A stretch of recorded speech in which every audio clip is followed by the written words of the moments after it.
Hello दोस्तों, मैं आप सभी को मेरे चैनल एनिमे स्टोरी एक्सप्लेन पर वेलकम करता हूं। पिछले एपिसोड में किस तरह नारुतो सेज मोड सीखने माउंट म्योबोकू पर पहली बार आता है, तो अब टाइम है इसके अगले एपिसोड को एक्सप्लेन करने का। लेकिन उससे पहले अगर हो सके तो डिस्क्रिप्शन पर मेरे ऑफिशियल और पर्सनल दोनों इंस्टाग्राम अकाउंट के लिंक है, तो अगर मन करे तो प्लीज फॉलो कर देना। चलो आप बिना कोई समय गवाए इस एपिसोड को शुरू करते हैं। Now start the intro.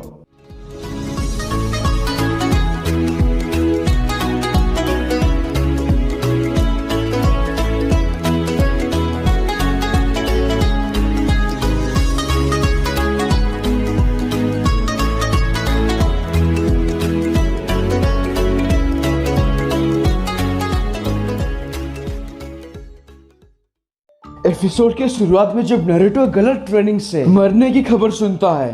क्या मैं मर जाऊंगा? प्रकृति के साथ एक होने का मतलब मौत है। गामाकिची, क्या बोले जा रहे हो उसके सामने? ऐसा मत कहो। हाँ पर मैंने अच्छा ठीक है। वैसे बेटा नारुतो, असल में तुम मरोगे नहीं। तो फिर क्या है? मैं तुम्हें समझाता हूँ ना। प्रकृति की शक्ति को अपने अंदर लेना मतलब कि तुम इसे महसूस कर सकते हो और अपने हिसाब से इस्तेमाल कर सकते हो। पता नहीं एक बात को कितनी बार दोहराएंगे दद्दू। यहाँ ध्यान दो बच्चे, मेरे साथ आओ, तुम सब कुछ समझ जाओगे। लॉर्ड फुकासा को ये बोलकर इस झरने के पास आते हैं। देखो बेटा, सेज मोड सीखने के लिए बहुत समय लगेगा क्योंकि ये बहुत मुश्किल है। समय लगेगा हमें जानता हूँ, पर मेरे पास तो समय ही नहीं। इसको हल्के में मत लो नारुतो। हमारा दुश्मन पेन है जिसके पास रेनेगन है। वो दुश्मन जिसने जिराय को मार दिया। तुम उसे कभी नहीं हरा सकते। हाँ मैं ये भी जानता हूँ। मैं जानता हूँ वो पेन आकात्सुकी का लीडर है जो टेल बीच पकड़ता है। मतलब वो मुझे पकड़ने भी जरूर आएगा, इसीलिए मैंने कहा मेरे पास वक्त ही नहीं है। तुम जानते हो बेटा, ये चीज इतना भी मुश्किल नहीं है। इसे जल्दी से खत्म करने का भी एक तरीका है। कैसे दद्दू? मुझे जल्दी जानना है। ये झरना देखो, ये झरना हमारा पवित्र तेल है। माउंट म्योबोकू का सबसे खास जगह है ये। क्या आपने कहा तेल? नारुतो मेरे नजदीक आओ और अपना हाथ मुझे दो। लॉर्ड फुकासा को नारुतो के हाथ में वो तेल थोड़ा मालिश करते हैं जो उसे काफी अच्छा लगता है। नारुतो बेटा, इस तेल को जब तुम अपने बॉडी पर लगाओगे तो प्रकृति की शक्ति खुद तुम्हारे अंदर आने लगेगी और फिर तुम इसे महसूस भी कर सकते हो। हाँ आपने सही कहा, मैं इसे महसूस कर सकता हूँ। ये तेल सेज मोड हासिल करने में जल्दी मदद करती है। इस तेल के बिना भी मुमकिन हो सकता है पर काफी वक्त लगेगा। लेकिन हाँ, इस तेल का एक बहुत बड़ा खतरा भी है। तो नारुतो देखता है कि इस आरामदायक तेल मालिश की वजह से वो थोड़ा मेंढक जैसा बन चुका है। नारुतो, अगर तुम प्रकृति की शक्ति को अपने अंदर काबू नहीं कर पाओगे तो तुम पूरी तरह से मेंढक बन जाओगे और फिर उसके बाद एक पत्थर। नारुतो अपना चेहरा देखकर पगला जाता है, लेकिन लॉर्ड फुकासा को एक डंडे से मारकर उसे वापस नॉर्मल बना देते हैं। अरे मैं तो ठीक हो गया। ये सब संतुलन की बात है। तुमने शारीरिक और दिमागी शक्ति को निंजुत्सु में बदलना सीखा है, लेकिन अब इसमें तुम्हें प्रकृति की शक्ति भी जोड़नी होगी। इसमें संतुलन बनाना बहुत मुश्किल है। अगर थोड़ी सी भी गड़बड़ हुई तो तुम मेंढक बन जाओगे और जैसे कि मैंने कहा उसके बाद पत्थर। देखा, इसीलिए मैंने कहा था मौत, क्योंकि उसके बाद तुम कभी इंसान नहीं बन पाओगे। जरा इन पत्थरों को गौर से देखो नारुतो, ये सभी पुराने शिष्य हैं जो गलत ट्रेनिंग की वजह से मूर्ति बन गए। क्या?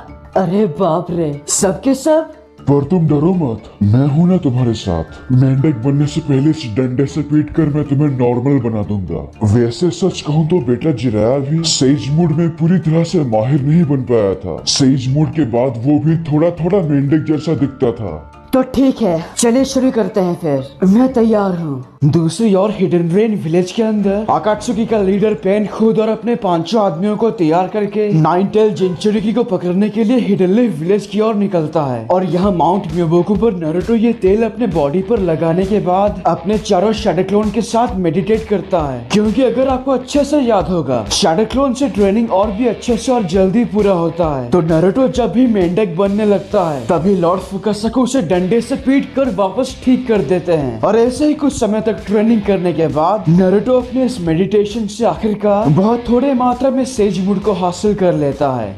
मैंने कर दिया, मैंने कर दिया। मानना पड़ेगा बेटा, तुम तो बेटा जिराय से भी काफी जल्दी से सीख रहे हो। तो चलो थोड़ा टेस्ट लेते हैं। इस इम्परफेक्ट सेज मोड से नारुतो बिल्कुल लॉर्ड फुकासाकु की तरह उस मूर्ति को आराम से उठा देता है। क्या बात है नारुतो, छा गए तुम। इसमें कोई शक नहीं तुमने जिराया को पीछे छोड़ दिया। बहुत अच्छे नारुतो, अब थोड़ा ब्रेक लेते हैं।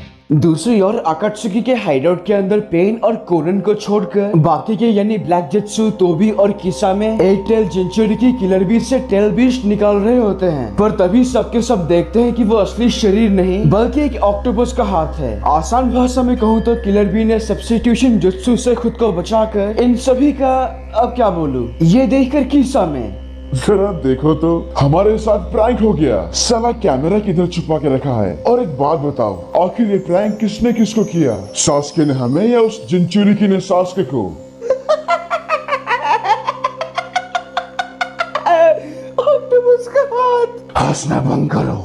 सास्के, ये तुमने क्या कर दिया? यहाँ माउंट मियोबोकू पर इस आराम के वक्त नारुतो अपने ठरकी सानिन की वो पहली लिखी हुई किताब जिसका नाम है एक महान निंजा का सफर, वो पढ़ रहा होता है। वैसे अगर आपको याद होगा इस कहानी में जो हीरो है उसका नाम भी नारुतो है। और इस किताब के आखिरी पेज में वो जब मास्टर जिराया का फोटो देखता है तो उसकी आंखों से आंसू निकल आते हैं और वो एक पुरानी बात सोचता है जब वो और मास्टर जिराया सफर के दौरान ऑब्वियसली विलेज से बाहर थे। ठरके सानीन सास्के ताकतवर बनने के लिए ओरोचिमारू के पास चला गया। वो कहता है कि मैं कभी उसे समझ नहीं सकता। वैसे ओरोचिमारू भी तो आपका दोस्त है ना, तो उसने विलेज क्यों छोड़ा और हिडन लीफ को तबाह करने के बारे में क्यों सोचा? क्योंकि ओरोचिमारू विलेज का होकागे बनना चाहता था, लेकिन लॉर्ड थर्ड ने उसके कुछ बुरे कारनामों की वजह से उसे अगला होकागे नहीं बनने दिया। लेकिन उसका विलेज छोड़ना मैं अपनी नाकामयाबी मानता हूँ। तुम्हारे सास्के ने भी इसीलिए विलेज छोड़ा क्योंकि उसे अपने परिवार की मौत का बदला लेना है। नारुतो, एक बात अच्छी तरह से जान लो, ये पूरी दुनिया नफरत से भरी है। नफरत? हाँ, और मैं इस नफरत को मिटाना चाहता हूँ, पर समझ में नहीं आता कैसे करूँ। लेकिन मुझे यकीन है एक दिन ऐसा आएगा जब लोग एक दूसरे को समझेंगे। हाँ बिल्कुल ऐसा ही होगा। अगर मैं ये ना कर सकूँ तो फिर तुम करना। फिकर ना ठरकी सानीन, मैं समझ गया। तब तो मुझे खुशी है कि तुम मेरे स्टूडेंट हो। अब बस भी करो। आपका शुक्रिया ठरकी। मास्टर, आपने मुझे बहुत कीमती चीज दिया है, मेरा नाम। तो ऑयल ट्रेनिंग में कामयाब होने के बाद इस बार वो बिना ऑयल के सेज मूड को हासिल करने की कोशिश करता है। तो जब वो मेंढक बनने ही जा रहा होता है, लॉर्ड फुकासाकु उसे डंडे से पीट कर ठीक कर देते हैं। अच्छी तरह से ध्यान लगाओ बेटा, थोड़ी सी हलचल करना भी मना है, हमेशा सीधा रहो। डंडे से क्या मारते हो दद्दू? सच कहूँ तो तेल के बिना तो ये मुश्किल हो रहा है। जानता हूँ मुश्किल तो होगा ही, लेकिन बहुत काम का है। चलो शुरू हो जाओ। वैसे दद्दू, मैं सोच रहा था क्या मैं लड़ाई के मैदान में इस तेल को इस्तेमाल नहीं कर सकता? मतलब तब एक तरह से प्रकृति की शक्ति को काबू करने के लिए बिना तेल के सीखने की जरूरत भी नहीं पड़ेगी। देखो बेटा, ये नामुमकिन है। हाँ, लेकिन क्यों? क्योंकि अगर तुम ये तेल माउंट मियोबोकू से बाहर ले जाओगे तो ये भाप बनकर उड़ जाएगी। क्या दद्दू, मजाक मत करो। मजाक नहीं बेटा, ये सच है। पर मुझे लगता है तुम्हारी ट्रेनिंग में कुछ तो कमी है। मेरे साथ आओ। तो लॉर्ड फुकासाकु नारुतो को कुछ ऐसी जगह लेकर आते हैं। वाह, क्या शानदार जगह है और खतरनाक भी। तुम्हारी मेडिटेशन वहाँ ऊपर होगी, तैयार हो जाओ। इतने ऊपर? दद्दू, आप फिर से मजाक कर रहे हो क्या? बिल्कुल नहीं बेटा, इसे लो और इस पर बैठकर ध्यान लगाओ। और हाँ, तुम्हारे मास्टर जिराया ने भी बिल्कुल इसी तरह से ट्रेनिंग किया था, तो इसे लेकर शुरू हो जाओ।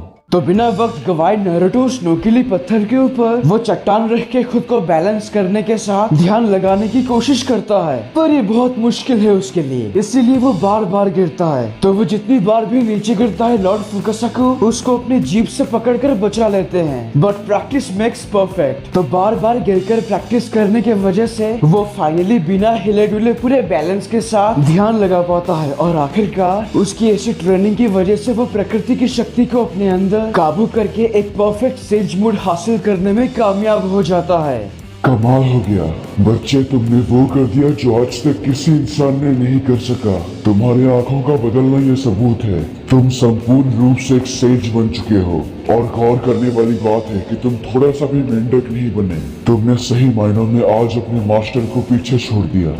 तुम्हें कैसा लग रहा है नारुतो? हाँ, वैसे ठीक ही लग रहा है। मैं अपने अंदर कुछ तो महसूस कर सकता हूँ। तभी अचानक उसके कंधे पर एक चिड़िया बैठने के कारण उसका बैलेंस बिगड़कर वो नीचे गिर जाता है। पर इस बार लॉर्ड फुकासाकु उसकी मदद नहीं करते हैं। तो नारुतो एक नोकीले पत्थर के ऊपर जोर से गिरता है। वो पत्थर टूट जाता है पर नारुतो के खरोच तक नहीं आती और उसे दर्द भी नहीं हो रहा। देखा बेटा, यह है सेजवुड का कमाल। कमाल है, मुझे तो दर्द भी नहीं हो रहा। थोड़ा और प्रैक्टिस कर लो, फिर सेजवुड में तुम माहिर बन जाओगे। ये तो बिल्कुल ऑसम है। दूसरी ओर land of lightning hidden cloud village के राइका के ऑफिस में पहले युगिटो और अब मेरा भाई किलर भी। इतनी घटिया हालत पहले हमारी कभी नहीं हुई, पर मैं अभी तक समझ नहीं पा रहा हूँ एकुचिहा अकात्सुकी में आया कैसे। लॉर्ड राइका के माफ कीजिए सर, अच्छी खबर नहीं है। हमारे लोगों ने चारों तरफ ढूंढा पर दुश्मन का ठिकाना हमें कहीं नहीं मिला। बस बहुत हुआ, अब और नहीं। पानी सर के ऊपर जा चुका है। मैं एक मीटिंग की घोषणा करता हूँ। चारों लीडर्स को ये खबर भेज दो। हम पांचों को एक साथ बैठकर इनका कुछ तो करना होगा। ये लोग अब नाक में दम करने लगे हैं। और हाँ, एक और चीज, साइमन और कारुई को यहाँ बुलाओ जल्दी। वो दोनों कुछ डॉक्यूमेंट्स हिडन लीफ विलेज लेकर जाएंगे जो मैं उन्हें दूंगा। तो उनके आदेश पर साइमन और कारुई यहाँ हाजिर होते हैं। साइमन, कारुई, तुम दोनों का काम है तुम्हें हिडन लीफ विलेज जाकर वो सारी बात बतानी होगी जो मैंने अभी कहा है। पता नहीं पर क्यों मुझे ऐसा लग रहा है कि कुछ तो बुरा होगा। फिक्र मत करो, हमारे मास्टर किलर भी इतनी आसानी से हार नहीं मान सकते।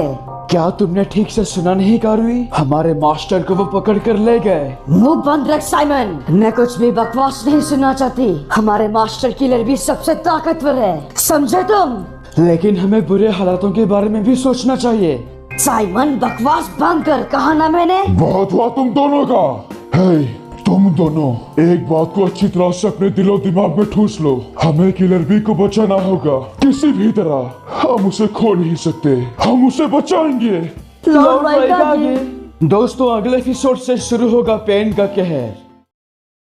और यहीं पर इस एपिसोड की एक्सप्लेनेशन खत्म होती है। अगर आपको ये वीडियो अच्छा लगा तो प्लीज लाइक और कमेंट कीजिए। और अगर आप मेरे चैनल पर नए हो तो इसे सब्सक्राइब करने के साथ उस बेल आइकॉन को भी दबा ही दो। तब तक के लिए खुश रहना। मैं मिलूंगा आपसे अगले वीडियो में। पीस।